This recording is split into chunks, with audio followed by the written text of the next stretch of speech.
నమస్కారం వార్తలకు స్వాగతం. ముందుగా ముఖ్యాంశాలు. CM Revanth Reddy press meet, కేంద్ర ప్రభుత్వం తీరుపై విమర్శలు.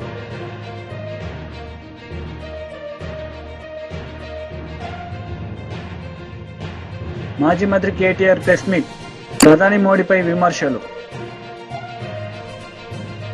CM Revanth Reddy press meet నిర్వహించారు. ఈ సందర్భంగా పలు అంశాలపై ఆయన మాట్లాడారు. చర్చ జరిగితే అది ఎట్లుంటుందో మాకు అర్థం కాలేదు. కానీ ఇప్పుడు నరేంద్ర మోడీ గారి ప్రభుత్వము వివక్ష కాదు, కక్షాపూరితంగా తెలంగాణ ప్రజల పట్ల వ్యవహరించింది అని చెప్పి స్పష్టంగా మా ప్రభుత్వం భావిస్తున్నది.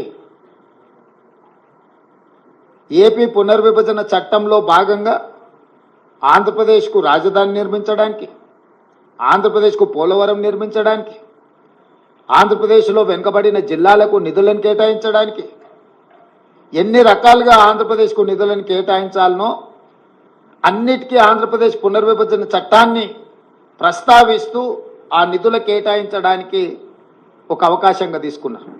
ఆంధ్రప్రదేశ్కి ఇచ్చే నిధులను ఆంధ్రప్రదేశ్కు ఎందుకు ఇస్తున్నారని మేము అడగడం లేదు. పునర్విభజన చట్టంలో భాగంగా ఆంధ్రప్రదేశ్కు నిధులు ఇచ్చినప్పుడు పునర్విభజన చట్టంలో భాగంగా తెలంగాణకు నిధులు ఇవ్వాలన్న బాధ్యత కేంద్ర ప్రభుత్వానికి లేదా?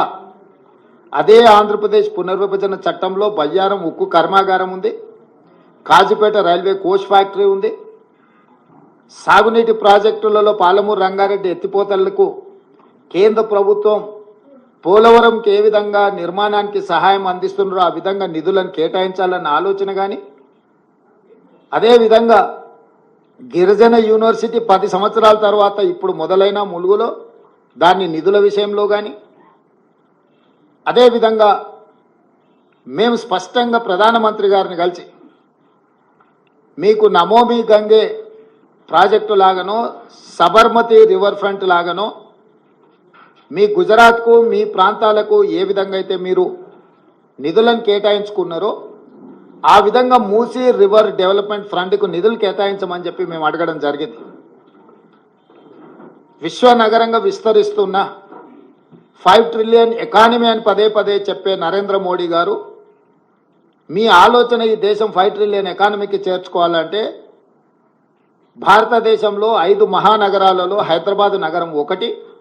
ఈ హైదరాబాద్ నగరానికి మెట్రో విస్తరించడం ద్వారా ఇక్కడ మౌలిక వసతుల యొక్క అభివృద్ధిని చేయడం ద్వారా విదేశాల నుంచి పెట్టుబడులను ఆకర్షించి లక్షలాది మంది నిరుద్యోగ యువకులకు ఉద్యోగ ఉపాధి అవకాశాలు కల్పిస్తే దేశం యొక్క ఎకానమీ పెరుగుతుంది అని చెప్పి వారికి చెప్పడం జరిగింది. కానీ మెట్రోకు కానీ, మూసీ రివర్ డెవలప్మెంట్ ఫ్రంట్ విషయంలో కానీ, RRR రీజనల్ రింగ్ రోడ్ విషయంలో కానీ ఏ విషయంలో కూడా ఈ బడ్జెట్లో ఒక్క రూపాయి కూడా తెలంగాణకు ఇవ్వడానికి ప్రయత్నం చేయలేదు. ఆనాడు యూపీఏ ప్రభుత్వంలో కేటాయించిన ITIR కారిడార్ను గతంలో తెలంగాణ అధికారంలో ఉన్న ప్రభుత్వము, కేంద్ర ప్రభుత్వం ఇద్దరు వివక్ష వల్ల ITIR కారిడార్ను మరుగున పడిపోయింది. ITIR కారిడార్ వస్తే పెట్టుబడులు వస్తాయి, పెట్టుబడులతో పాటు IT రంగ నిపుణులకు వేలాది లక్షలాది ఉద్యోగాలు వస్తాయి. మీరు దానికి సంబంధించిన కార్యాచరణను కూడా చేపట్టండి అని చెప్పి కేంద్ర ప్రభుత్వానికి మేము విజ్ఞప్తి చేసినాం. ఈరోజు ITIR కారిడార్ గురించి ఎక్కడ ప్రస్తావన లేదు. ఈరోజు రైతులను ఆదుకోవడానికి ఒక ప్రత్యేక కార్యాచరణ ఏది తెలంగాణ రాష్ట్రానికి ఇవ్వలేదు. ఎడ్యుకేషన్ పట్ల కానీ, ఇరిగేషన్ పట్ల కానీ, హెల్త్ పట్ల కానీ, ఎంప్లాయ్మెంట్ పట్ల కానీ ఏ ఒక్క అంశంలో కూడా కేంద్ర ప్రభుత్వము తెలంగాణ యొక్క అభివృద్ధి కోసము ఆలోచన చెయ్యలేదు. ఈరోజు సబ్కా సాత్ సబ్కా వికాస్ అనేదైతే ఉందో ఈ స్లోగన్ బోగస్ అని చెప్పి బీజేపీ నిరూపించింది. వికసిత్ భారత్ అనే దాంట్లో తెలంగాణ భాగం కాదు అని ప్రధానమంత్రి గారు అనుకుంటున్నట్టుగా ఉన్నది. అసలు మొత్తం బడ్జెట్ను స్థూలంగా చూస్తే వికసిత్ భారత్ 2047 48,21,000 కోట్ల రూపాయల బడ్జెట్ను చూస్తే కుర్చీ బచావో బడ్జెట్ లాగా ఉన్నది. బీహార్కు ఆంధ్రప్రదేశ్కు తప్ప ఇతర రాష్ట్రాల పట్ల కేంద్ర ప్రభుత్వం వ్యవహరించిన తీరు కేవలం కుర్చీని కాపాడుకునే ప్రయత్నంలో భాగంగానే ఈ బడ్జెట్ను ప్రవేశపెట్టినట్టుగా కనిపిస్తుంది. ఇది ఏ రకంగా కూడా ప్రధానమంత్రి గారికి గౌరవాన్ని తెచ్చిపెట్టదు. ఇంతటి వివక్ష, ఇంతటి కక్షాపూరితమైన వ్యవహారం ఎప్పుడూ జరగలేదు. తెలంగాణ రాష్ట్రము, తెలంగాణ ప్రజలు 8 పార్లమెంట్ స్థానాలు, 35% ఓట్లు బీజేపీకి ఇచ్చిండ్రు. తెలంగాణ ప్రజలు ఎలాంటి వివక్ష బీజేపీ పట్ల చూపించలేదు. తెలంగాణ ప్రజల యొక్క నిర్ణయం వల్ల ఈరోజు నరేంద్ర మోడీ గారు ప్రధానమంత్రిగా కుర్చీలో కూర్చున్నారు. 8 సీట్లను తెలంగాణ రాష్ట్రం నుంచి గెలిపిస్తే కృతజ్ఞత చూపించాల్సిన బీజేపీ, కేంద్ర ప్రభుత్వం, నరేంద్ర మోడీ గారు తెలంగాణ పట్ల కక్షాపూరితంగా వ్యవహరించిండ్రు. ఎన్నికల కంటే ముందు నేను పదే చెప్పిన, ఓట్లు సీట్లు మాత్రమే తెలంగాణ నుంచి కావాలి, కానీ తెలంగాణ ఆత్మగౌరవం పట్ల కేంద్ర ప్రభుత్వానికి ఎలాంటి పట్టింపు లేదు అని. ఈరోజు మాజీ మంత్రి కేటీఆర్ మీడియా సమావేశం నిర్వహించారు. ఈ సందర్భంగా పలు అంశాలపై ఆయన మాట్లాడారు.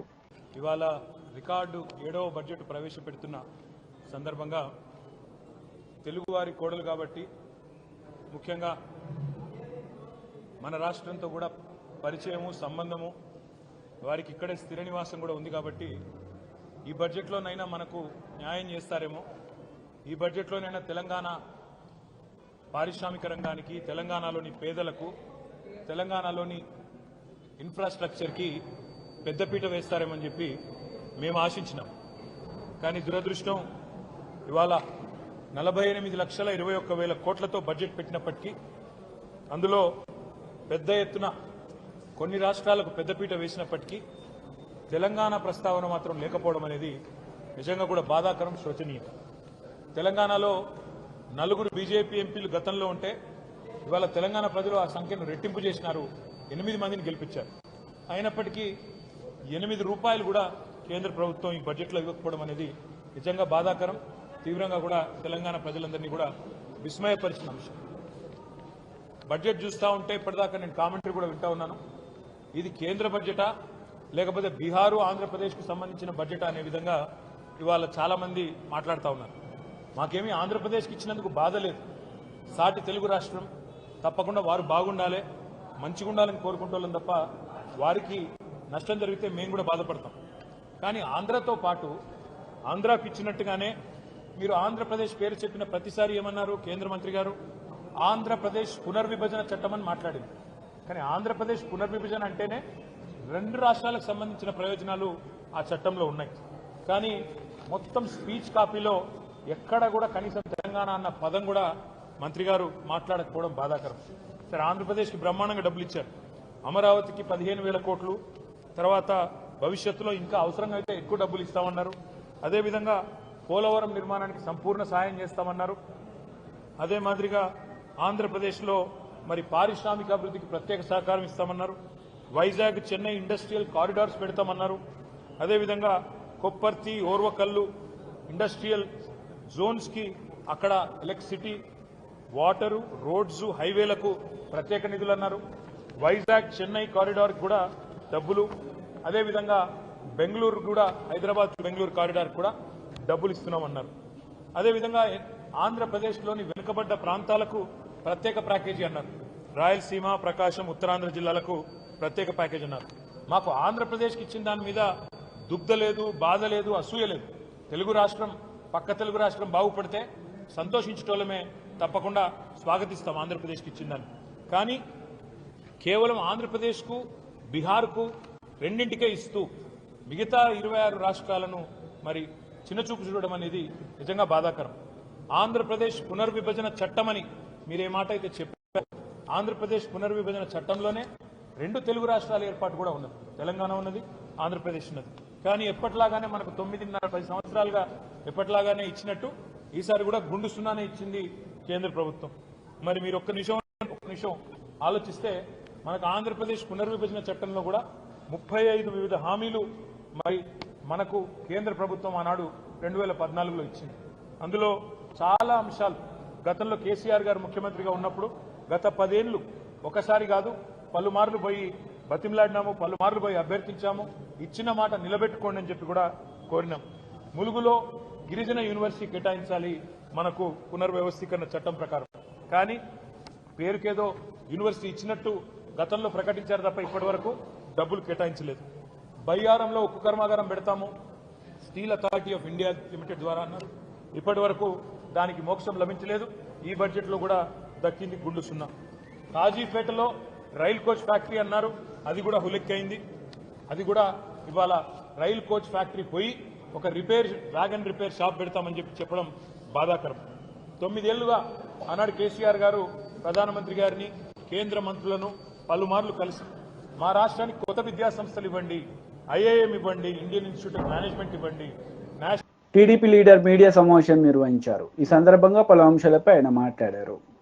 ఇప్పుడున్నటువంటి తెలుగుదేశం పార్టీ కార్యకర్తలందరినీ కూడా జైలుకు పంపించాలని ఒకే ఒక ఎజెండాతో జగన్మోహన్ రెడ్డి ముఖ్యమంత్రిగా, ఆయన ప్రభుత్వం, ఆయన మంత్రులు, ఆయనకు ఉన్నటువంటి ఆ రోజు ఉన్నటువంటి ఎమ్మెల్యేలు, ఆ పార్టీ వర్గం అంతా కూడా ఆ రోజు పనిచేసింది.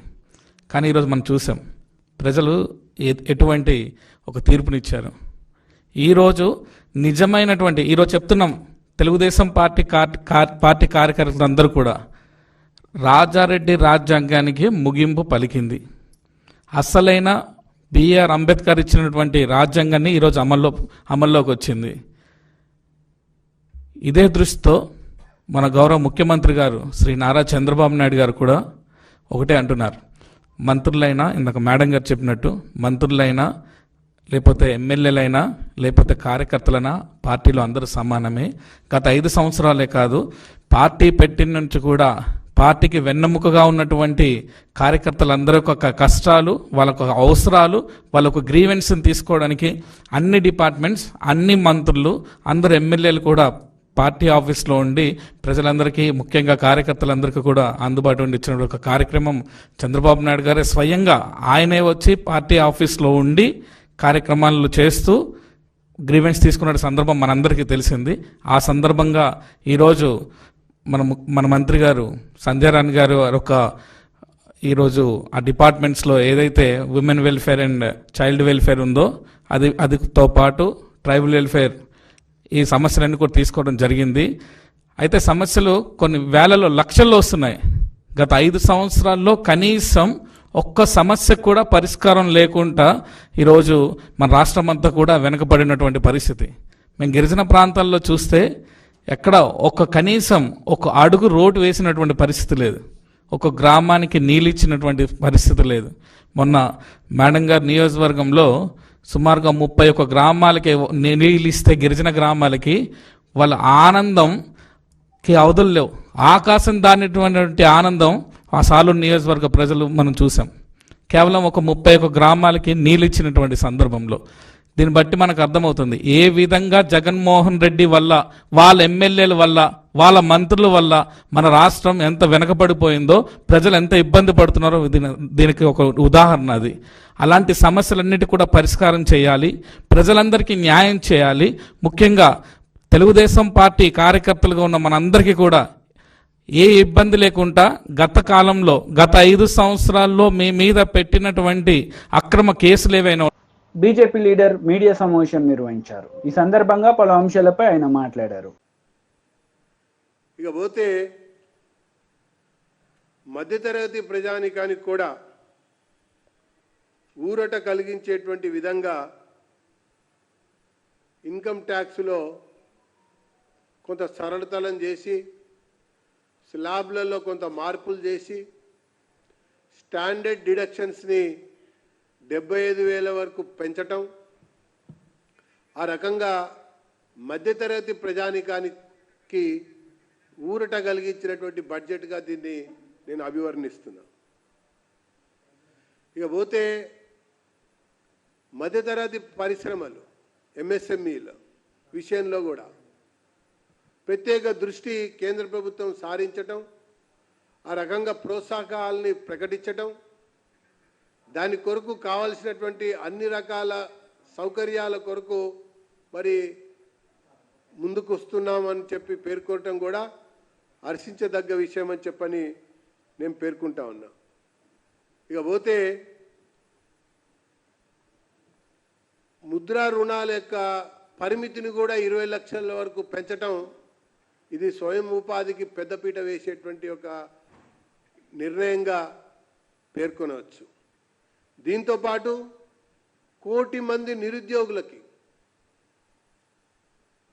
వివిధ కంపెనీలలో ఇంటర్న్షిప్ నిర్వహించేటువంటి సమయంలో 5,000 రూపాయల వరకు పారితోషికం ఇస్తామని ప్రకటించడం కూడా నిరుద్యోగులకి అనేక రకాలుగా మరి ప్రోత్సహించడమే కాకుండా ఉత్సాహాన్ని నింపినటువంటి ఒక ప్రకటనగా నేను అభివర్ణిస్తా ఉన్నా. ఇకపోతే ఇది ఒక మాటలో చెప్పాలంటే ఇది అభివృద్ధి బడ్జెట్, స్వయం సమృద్ధి సాధించేటువంటి ఒక బడ్జెట్, స్వయం ఉపాధికి పెద్దపీట వేసినటువంటి బడ్జెట్, పెట్టుబడులని ఆకర్షించేటువంటి బడ్జెట్, ఎగుమతులను పెంపొందింపజేసేటువంటి బడ్జెట్, ఉత్పత్తిని పెంచేటువంటి ఒక బడ్జెట్గా కూడా దీన్ని పేర్కొనవచ్చు. అందుకే ఇది వికసిత్ భారత్ కొరకు వేగంగా పడుతున్నటువంటి అడుగులుగా నేను దీన్ని అభివర్ణిస్తూ 1 కోటి కుటుంబాలకి 300 యూనిట్లు మేరకు సోలార్ విద్యుత్తుని ఉచితంగా అందించేటువంటి విషయాన్ని ప్రకటించడం, దానికి కావాల్సినటువంటి కార్యాచరణని ఈ బడ్జెట్లో మరి కేంద్ర మంత్రి ప్రకటించడం హర్షించదగ్గ విషయం అని చెప్పని నేను పేర్కొంటా ఉన్నా. దీంతోపాటు 25,000 ఈ రోజు వరకు దారి లేనటువంటి గ్రామాలకు, కుగ్రామాలకు రోడ్లు వేసేటువంటి కార్యక్రమాన్ని కూడా ఎంచుకోవటం ఇది గ్రామీణాభివృద్ధికి కూడా పెద్దగా దోహదం చేసేటువంటి ఒక అంశంగా నేను పేర్కొంటా ఉన్నా. ఇక మిగతా విషయాలకు వస్తే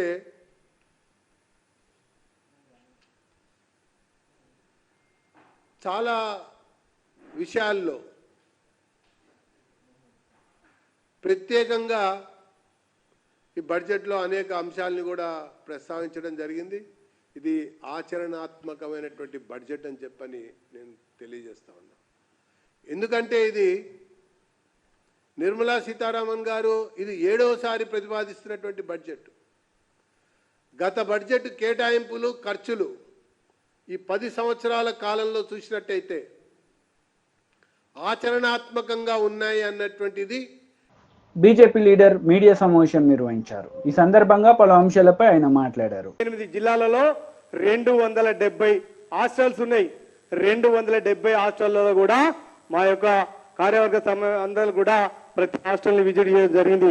ఎక్కడ పోయినా ఒక్క హాస్టల్ కూడా పూర్తిగా నిర్లక్ష్యంతో వాళ్ళకి ఏదైతే ఈ ప్రభుత్వం ఇచ్చిన మెనీలో ఏమాత్రం మరి నాణ్యత లేదు. ఒక్క హాస్టల్ కూడా అన్ని కూడా గవర్నమెంట్ బిల్డింగ్లే, పైపెచ్చి అవన్నీ కూడా చిత్రావస్థకు పడిపోయినాయి. కాబట్టి ఇప్పుడు కూడా మేము డిమాండ్ ఏం చేస్తున్నామంటే ఇప్పుడు కూడా ఈ ముఖ్యమంత్రి రేవంత్ రెడ్డి గారిని కూడా భారతీయ జనతా పార్టీ ఎస్సీ మోర్చా తరఫున డిమాండ్ చేస్తున్నాం. మీరు ఏమైతే ఇచ్చారో హామీలు గతంలో కూడా మీరు బీఆర్ఎస్ పార్టీ మారి కూడా ఏం చేసిందో నిర్లక్ష్యం. ఆ రోజుల్లో కూడా ఎస్సీలకు ఇచ్చే నిధులను ఎస్సీ సప్లాన్ అని తెచ్చి, దళిత బంధువు అని తెచ్చి ఏ ఒక్కరు కూడా ఏ మాత్రం మరి ఆదుకున్నది లేదు. అదేవిధంగా మేము ఈ ఎలక్షన్ల ముందు ఈ రేవంత్ రెడ్డి గారు ఏదైతే సేవలలో ఎస్సీ ఎస్టీ ఇళ్ళగాడి ఎస్సీలకు ఏదైతే అక్కడో మరి సేవలలో ఎస్సీ డిక్లరేషన్ చేశారు. మేము వీటితో పాటు గత పాలకుల నిర్లక్ష్యం వల్ల పోయిన వాటిని దళితులకు మరి దళితులతో ఎస్సీ కార్పొరేషన్ రుణాలు ఇవ్వలేదు. మేము ఇప్పుడు ఏదైతే దళిత బంధు ఉన్నదో అది ఎత్తివేసి దళితులకు రుణాలు ఇవ్వాలని డిమాండ్ చేస్తున్నాము. అదేవిధంగా మొన్నటికి మొన్న నేను ఇందాక చెప్పాను, మొన్నటికంటే ఎలక్షన్ ముందు ఈ రేవంత్ రెడ్డి గారు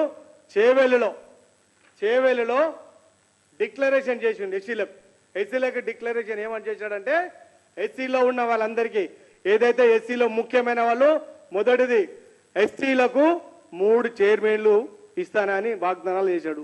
ఇప్పుడు ఒకటే ఇచ్చాడు. అంటే ఎస్సీలో మాదిగా మాల అదర్ అంటే ఇంకా 49 మరి ఉపకులాలు ఉంటారు కాబట్టి వాళ్ళకు కూడా 3 చైర్మన్లు ఇస్తానని వారు ఆ రోజు వాగ్దానాలు చేశారు. అదే కాదు అంబేద్కర్ అభయాస్తం కూడా అని పెట్టి సుమారు పేదవాళ్ళకు ఎస్సీ ఎస్టీ పథకాల కింద వాళ్ళందరూ కూడా వచ్చే 5 నెలలలో మరి సరిపడా నిధులు ఇచ్చేసి పూర్తి స్థాయి పథకాలు అమలు చేస్తానన్నారు. ఇంకా అదే విధంగా ఇందిరమ్మ ఇళ్ల పథకం ఎస్సీ ఎస్టీలకు పక్కా ఇండ్లు ఇప్పటి వరకు ఎక్కడ ఇచ్చిన గొంగడైనది ఎస్టీ ఎస్టీలకు పక్కా ఇండ్లు ఇస్తానని చేశాడు. అదే లేదు. అదే విధంగా పోడు భూములు అంటే తన గతంలో అసైన్ లైన్లు ఉన్నాయి, అవింటి కూడా పూర్తిగా చేయాలనేది ఒక డిమాండ్. ఎస్సీ కార్పొరేషన్లో మాదిగా మాలలకు మరి ఇతర ఉపకులాలందరూ కూడా ఇందాక చెప్పాను అవన్నీ కూడా చేయాలని డిమాండ్.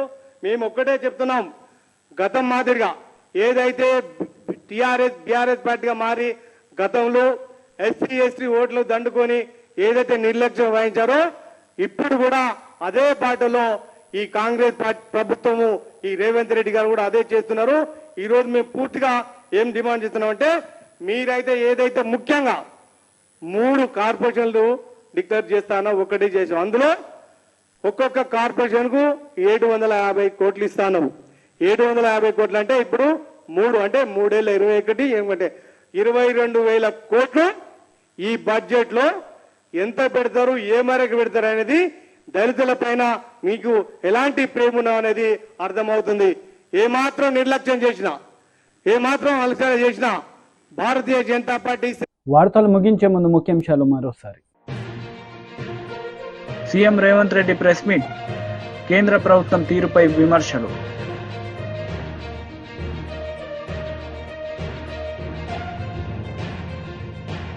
మాజీ మంత్రి కేటీఆర్ ప్రెస్ మీట్, ప్రధాని మోడీపై విమర్శలు. ఈ వార్తలు ఇంతటితో సమాప్తం. తిరిగి ప్రసారమయ్యే వార్తలు మళ్ళీ కలుద్దాం. అంతవరకు సెలవు. నమస్తే.